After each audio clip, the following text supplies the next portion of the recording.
Hello everyone. The biggest myth is that if you cracked CAT exam, then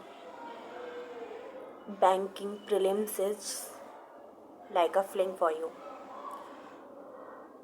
but मैं यही कहूँगी कि अगर आपने CAT, SNAP, CMAT, even XAT it tougher than CAT, और आपने कितने भी एग्ज़ाम्स दे चुके हैं, आप फ़र्क नहीं पड़ता है।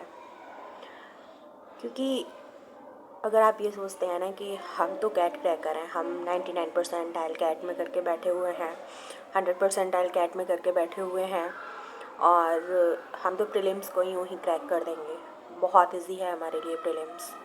But not like that. Prelims is tougher than common admission test, because all questions in CAT from conceptual level, and in this banking prelims, uh, speed matters a lot. Both conceptual questions plus speed, we have to handle both simultaneously. So बिल्कुल cat को और जो है banking के prelims exam है, specially RBI grade B है और SBI PO है, इनको बिल्कुल कंपेयर नहीं करेंगे कि हम कैट में 100 परसेंटाइल ला चुके हैं। और पहली बात तो ज़रूरी नहीं है कि आप होल कैट में 100 परसेंटाइलर हैं, और सेकेंडली आपका क्वांट में 100 परसेंटाइल 99 परसेंटाइल होगा, और या फिर आपका इंग्लिश में VARC वर्बल एबिलिटी और रीडिंग कॉम्प्रिहेंशन में होगा, या फिर आपका एंटायरली होगा, ठीक है। बट वहाँ पे जो आते हैं ना, वहाँ पे सारे के सारे कॉन्सेप्चुअल बेस्ड क्वेश्चन आते हैं, और शायद अब तो 60 मिनट का, वो 120 मिनट का हो गया है, 2 घंटे का। जब मैंने कैट दिया था, मैं खुद 5 टाइम्स मैंने अटेम्प्ट किया है कैट को।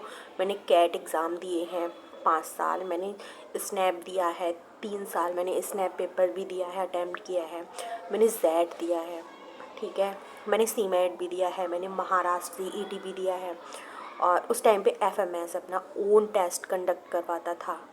तो ये सारे के सारे जो पेपर होते हैं ना, ये कंसेप्चुअल बेस्ड पेपर होते हैं, और आपको ना बहुत ज़्यादा टाइम मिलता है वहाँ पे। मेरे टाइम पे 2000 मैंने 2013 में स्टार्ट किया था कैट देना, और 14, 15, 16, 17, 18 तक मैंने कैट दिया था। तो उस टाइम पे मेरे टाइम पे 180 मिनट 3 घंटे का पेपर आता था।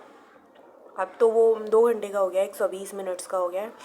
तो और यहाँ पे बैंकिंग में क्या होता है, यहाँ पे हम 1 घंटा होता है हमारे पास, वो भी हमारे लिए बहुत तेज़ी से सेक्शनल कट ऑफ भी क्रैक करनी होती है हमारे लिए, और हमें सेक्शनल टाइमिंग भी मिलता है, और स्पीड बहुत मैटर करती है। और वहाँ पे स्पीड कुछ इतनी मैटर नहीं करती है, वहाँ पे हमको वो उसका लेवल भी इतना हाई होता है, और सारे के सारे कॉन्सेप्चुअल बेस्ड क्वेश्चन होते हैं। तो वहाँ पे हमको टाइम ही टाइम है, और बड़े आसानी से एक्स मान के हम कर देते हैं, ठीक है। तो कैट का और जो बैंकिंग के पीओ प्रीलिम्स हैं, उनका कोई आपस में कनेक्शन नहीं है, क्योंकि वहाँ जो कैट के पेपर हैं ना, कैट के क्वेश्चंस जो हैं हमारे लिए, वो बैंक जो पीओ हैं उसके मेंस में काम आते हैं। जो कैट की नॉलेज है वो मेंस में काम आती है, प्रीलिम्स में बिल्कुल काम नहीं आती है। So please don't think that you are superior if you got 100 percentile or 99.99 percentile in CAT or SAT or SNAP or CMAT. बहुत हार्ड है फ्रेंड।